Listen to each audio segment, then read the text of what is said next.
You ask Tiger to solve. This deals with linear equations with one unknown. The final result is x equals -15/2. Let's solve it step by step. Isolate the m. Multiply both sides by inverse fraction 3/4.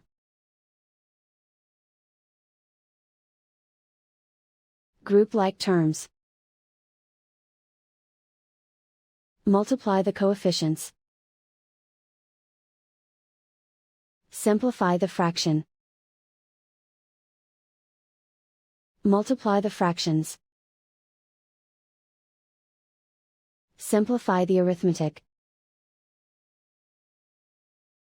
And so the final result is x equals -15/2.